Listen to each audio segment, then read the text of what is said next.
Good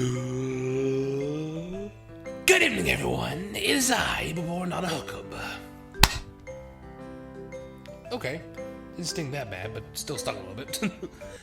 And welcome back to yet another very special video.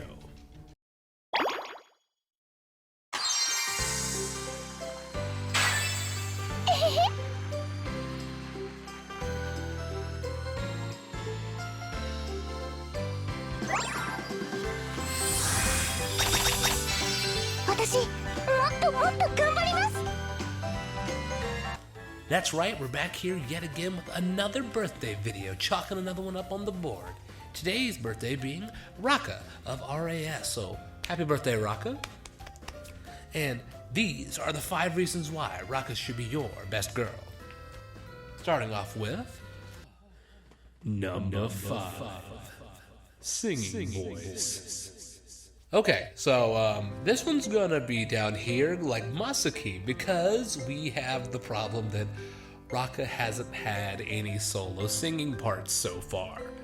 And I've looked around and I could not find anything. Of course, I could have missed something because there's only so much that I can find that really like maps out who's singing at what time, and some of them don't show the full song version, so it could totally happen that she did it in a full song version and I completely missed it, because it's just hard to go back and be like, listen to the whole catalog and be like, all right, was that timbre of voice different? Is that Rokka?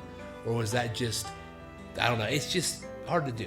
But she hasn't, not that she hasn't sang, but like I said, solo stuff, because she's done the chant stuff, all the woes and the shouts, but she's never been solo. I don't know why Perio is the only one that's gotten to have her own little part, like in Repaint.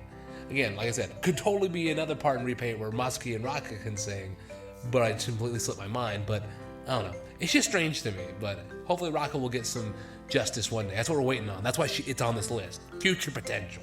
But moving on into our next one. Number 4, costumes.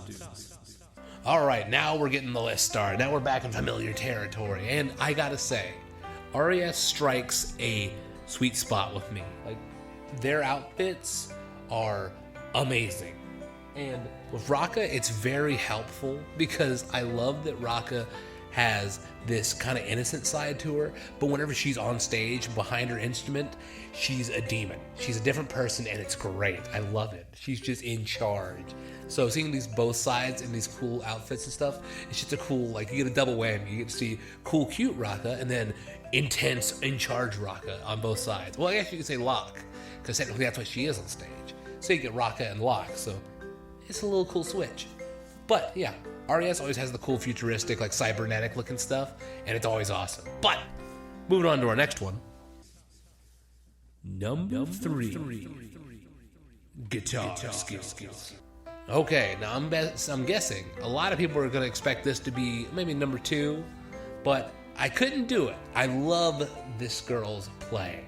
Rokka is literally one of the most standouts in the series because they give her a lot of time and a lot of like points to be like, hey, look, she can play guitar really good. That like season 2 and 3, Rokka both gets scenes dedicated to how crazy she can shred. Yeah, that's not fair. That's not fair. I want to see some Kaoru shred. No, that's not gonna happen. But yeah, it's just Rokka can play so dang well, man. And just to be able to keep up with RAS's crazy music type, because it's very unorthodox style music. It's like electronic metal, and I dig it.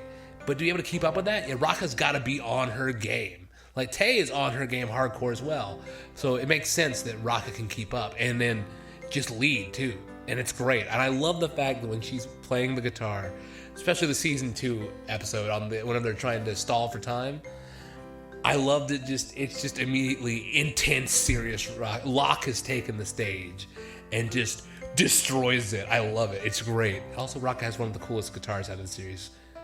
Don't at me. But yeah, moving on to our next one. Number 2, personality. Okay, now this is one that I just had to put up here because Rokka is a very unique character, and she's kind of been the main character focus for seasons 2 and 3.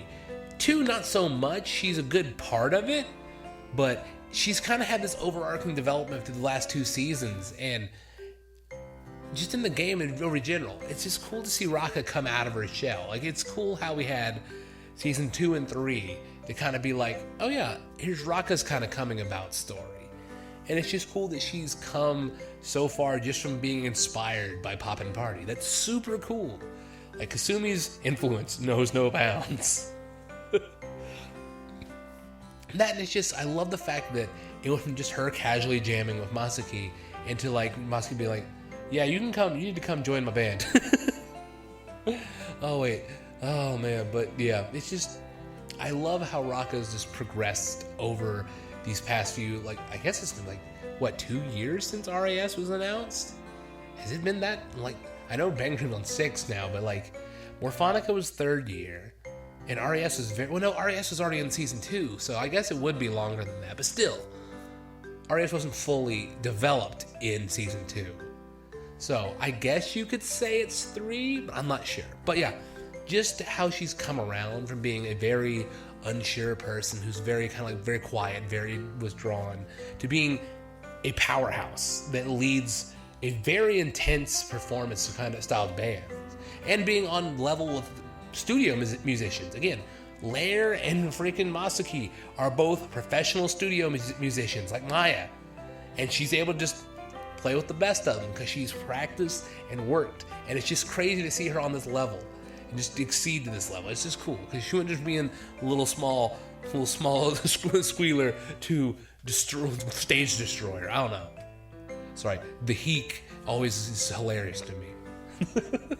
But yeah, it's just great to see, and the fact that she's helped bring the band back together. Like, Rokka went from being someone who was terrified of Choo Choo and Imperio and the idea of joining RAS into helping bring the band back together after it almost seemed to fall apart.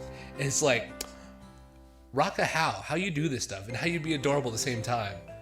Let's see, I still can't get over this freaking scene of, it was the end of season 2 with everybody changing up to switch their sets around, and Rokka's just trying to fix all the lights and stuff. Like, oh, this is not part of the plan. But it's great, it's great. But yeah, Rokka's just awesome. I can't wait to see what more RAS does, especially with Rokka in there. But moving on to our last one, and number 1.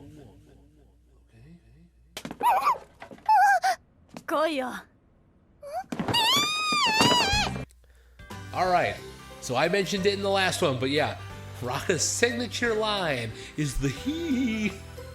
Because it's just absolutely, I'm not doing it. I'm sorry, I cannot get up that high and I'm not that startled by something. But I love the fact that anytime Rokka is confronted or spooked by something, it is the same noise. It is the same noise that comes out of her mouth. There's no different, ooh, oh. It's just one note and one note alone, and it's great. That also doesn't help that most of the times those happen, Masaki's involved with it, so it's great.